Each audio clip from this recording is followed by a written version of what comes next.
Merci. Merci beaucoup, grand Lionel Chaps. Merci. Moi, mon ami, on a investi court. On a investi nos 20 000, donc 40 000 pour 400 000, on a reçu. Merci beaucoup. De nos jours, nombreux sont ces jeunes qui se lancent dans des pratiques illicites et pernicieuses dans le but d'avoir de l'argent facilement sans le moindre effort. Ce sont ceux qu'on appelle communément les Sakawa au Ghana, les Yahoo Boys ou Prince au Nigeria, les brouteurs en Côte d'Ivoire et les scammers au Cameroun. Et donc dans cette vidéo, nous parlerons de 5 brouteurs, Yahoo Boys ou encore scammers célèbres qui ont mystérieusement fini fous. Mais avant toutefois de continuer, nous vous invitons à vous abonner, activer la cloche de notification afin de ne rien rater de nos futures vidéos. Lionel Chaps. Jeune Camerounais âgé d'à peine 23 ans, Lionel est un fils de bonne famille. Contrairement à la plupart des brouteurs, il vient d'une famille modeste. Bien que les moyens ne soient pas au grand luxe, il ne manque pas de quoi se nourrir. Mais ça ne le suffisait pas. Pour lui, sa vie des rêves était avoir des voitures luxueuses, faire des voyages pour Dubaï, des fêtes grandioses. En fait, ce que lui il voulait, c'était mener la vie d'un multimillionnaire. Cette envie de grande vie le poussera à prendre des chemins compliqués et devenir scammer. Ce choix va très vite le sourire au vu des photos qu'il postera plus tard sur la toile. Images sur lesquelles on le voyait croulant sur des liasses d'argent et roulant dans des voitures de luxe. Tout allait alors très bien pour Lionel jusqu'à ce qu'un jour il soit invité à une soirée de farotage. Ce jour-là, lui qui croyait gagner beaucoup d'argent constatera qu'il n'avait absolument rien. C'est-à-dire comparé aux autres jeunes qui étaient présents ce jour-là, il se sentait fauché. C'est alors que malgré sa richesse frauduleusement acquise et voulant être comme ses amis, des super riches, il décida de rejoindre un groupe d'amis présents à cette soirée dans le but d'intégrer leur cercle. Ses amis vont donc lui poser une condition pour intégrer le cercle.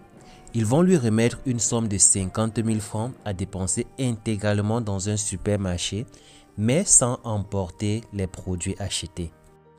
Condition que Lionel trouvera très facile et banale, mais ignorait que ça serait très compliqué au moment de le réaliser. Le jour J, il entrera bien dans le supermarché, achètera des articles, mais au moment de quitter le supermarché, il laissera tout ce qu'il aura acheté.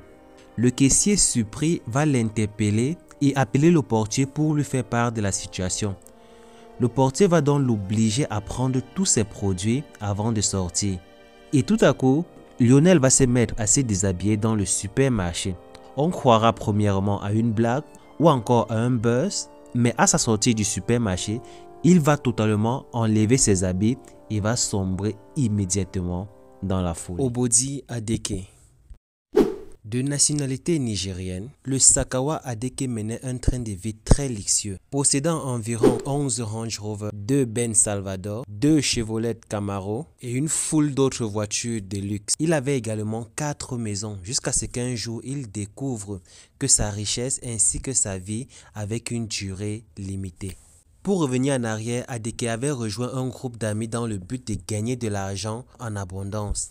Mais après avoir gagné autant d'argent, il constate que cette richesse qui selon son féticheur était sans conséquence était d'une durée limitée, ainsi que sa vie.